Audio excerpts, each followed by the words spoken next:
Hey, thanks for signing up for our mailing list. We've got a ton of great stuff to send out to you. We also have a ton of great stuff that already exists. And the more stuff we add, the more difficult it becomes to find it all. And even when you do, there's this question of where do I get started? There's so much here. And it's true, there really is. So we wanted to do this 3-part intro series to give you a sense of where we've gone and where we're going and what sort of resources we have already that you can dive right into. And in particular, obviously, you'll notice that in Cracking the Code, we spend a lot of time talking about picking technique. Why is this? Well, picking technique is one of the great lapses in our knowledge. It's a great black hole of engineering challenges that for a long time went simply unsolved. Especially when I was growing up in the 80s, there was a very solid delineation between players that had great picking technique and players that didn't. Yes, fast picking was the thing that we talked about, particularly tremolo playing, right? This was a feature of 80s guitar soloing. And it was a thing that, in retrospect, we realized a lot of players could do it. Even you had players that weren't particularly known for great picking technique that still had great tremolo technique. And almost every band on MTV that had a top 10 hit in the hair band era had a player capable of performing this particular party trick.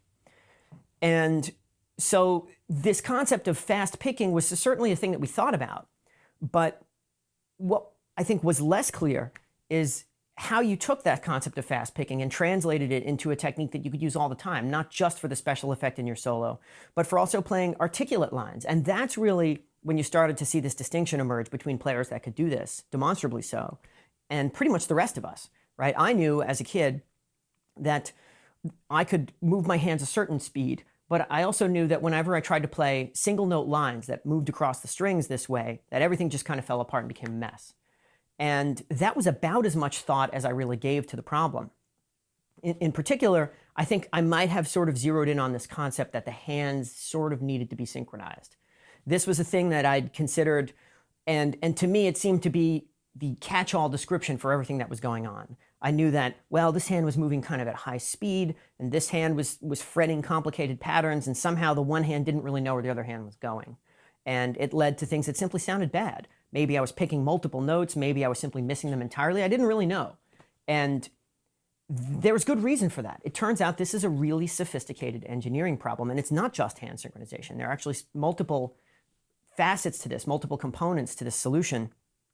And this really explains why so few players in history really seem to have that magical ability to play with perfect precision and accuracy while playing complicated lines, while being musical, all of these things that we think of that compose great musicianship. And this all came to a head in my own playing when I stumbled upon, quite serendipitously, a discovery which we call downward Pickslanting. And in concert with another technique that I had somewhat more consciously stumbled upon called chunking, these two techniques really work together to solve, let's say, the initial 2 hurdles of fast guitar playing. We've talked about hand synchronization. What's the other one? There's a bigger hurdle, and it's one that we never really thought too much about. Switching strings. Moving from one string to another at high speed with perfect accuracy turns out to be the most sophisticated problem in guitar playing. And when you think about it, this makes some sense, right? Look at the design of the instrument. You've got these 6 strings. You've got space between them. You have this one flat piece of nylon or plastic that you need to sort of navigate.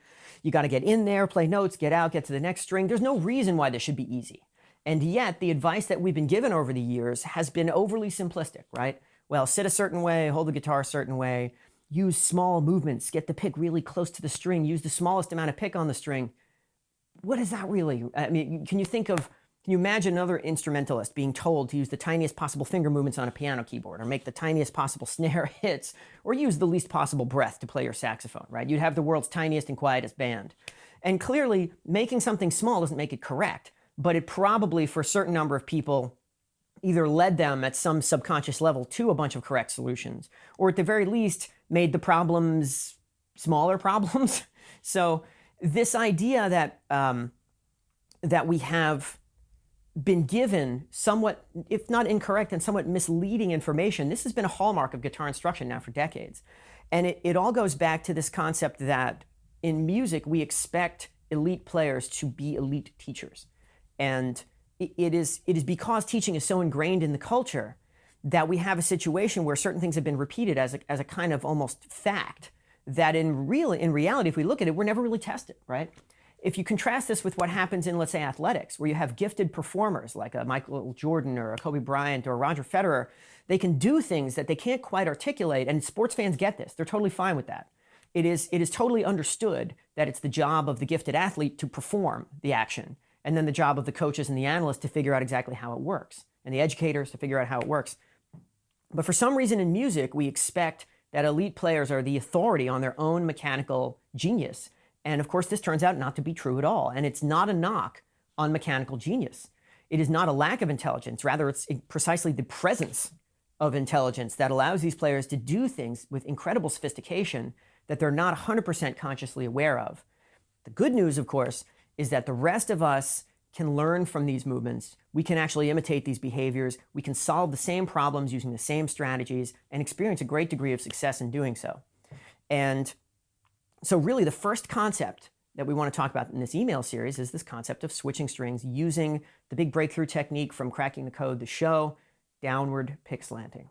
This is an amazing and ingenious mechanical optimization that allows you to completely remove all the jumpiness and sloppiness from your multi-string playing, almost as if by magic. If you're an experienced player, this is a thing that you can implement and almost immediately understand the benefits of this. And that's how it happened in my own technique. The very first thing I'm going to suggest you take a look at is episode 1 of season 2 of Cracking the Code, Get Down for the Upstroke. This is the episode where we talk about the breakthrough itself. And although we present things in a somewhat dramatized fashion, this is exactly how it happened. This was a moment when I had inadvertently stumbled upon this particular pick angle and then organized my licks in a particular way. There was one passage, which we call the Pop-Tarts lick, which was organized specifically and completely serendipitously to take advantage of downward pickslanting. When you combine those two things together, it was like combining the baking soda and the vinegar to make the volcano in science class. It just instantly worked. And all of a sudden, I could play this very complicated line across the strings with nearly perfect accuracy. So downward pickslanting is the concept. And the best way to begin learning about it is the first episode of season 2 of Cracking the Code, the show. Once you hit that, we've uploaded another really good basic resource to our channel. This is the first chapter of something we call the DWPS pack. This is something that you get with the season pass of the show, where it's an hour-long sort of primer, like the Pickslanting primer, but delivered in more of a guitar lesson format. And the first chapter of this gives another more detailed overview of downward pickslanting and how it works. And you can check that out on our channel. That's a great next step after you've watched the first episode of the show. Third, we've got a couple of articles that I've written. And we've spent a lot of time on some of these blog posts, running into the thousands of words with all kinds of diagrams and other interesting things. One I'm going to ask you to take a look at is called Down Around the World. And this is a more technical blog article about the power of downward pickslanting, and actually starts to wade into some of these more advanced topics like combining sweeping with downward pickslanting and also using legato, which is actually a thing that we see in the first episode of season 2 as well. So downward pickslanting is a thing that works in concert with all these other techniques that you already know, but with subtle modifications of the layout of the licks that you play. In combination with downward pickslanting, man, the power that's unleashed here is really pretty phenomenal. And players like Yngwie Malmsteen and Eric Johnson, this is almost their entire mechanical strategy. And those two guys in particular, we always hold up as a kind of an example of just how different you can sound and yet have very similar mechanics. Very different musical approaches, very similar mechanical approaches. And with that in mind, the last thing I'll recommend as a great way to kick in the door on downward pickslanting is an article I wrote for Guitar World about Eric Johnson's technique in concert with his sort of pentatonic, very different musical approaches, very similar mechanical approaches. And with that in mind, the last thing I'll recommend as a way of kicking in the door on downward pickslanting is an article I wrote for Guitar World about Eric Johnson and his use of downward pickslanting to play pentatonic sequences. And it's called Eric Johnson's Pickslanting Pentatonics. You can find a link to it in the page on our site, the Pickslanting Primer, page 1. And you can also probably Google Eric Johnson Pickslanting Pentatonics. I'm sure it'll come up. And we've written a number of really great articles for Guitar World. That one we talk a little bit about there's a couple of screenshots there. There's some tablature of the Cliffs of Dover. Actually, no, not the Cliffs of Dover. There's a lick from the Austin City Limits performance, which is really pretty fantastic and very sophisticated example of his pentatonic cascading style, which moves through multiple positions on the guitar. It's the big magic trick that we all want to know how to do in Eric Johnson's playing, and it's in that article. And those 4 things, those 4 resources should really get you rolling. Again, if you're an experienced player, just the insight alone can be incredibly powerful. You can probably be applying this stuff as quickly as I did. Sure, over the next 10 years, there were a ton of things I ended up considering that I wouldn't have thought of at the moment, but the implications of this were so immediate in my own technique that practically overnight, the door to efficient picking, to smooth movement, to this seemingly unattainable virtuosity that these elite players seem to have, that door had immediately been kicked open.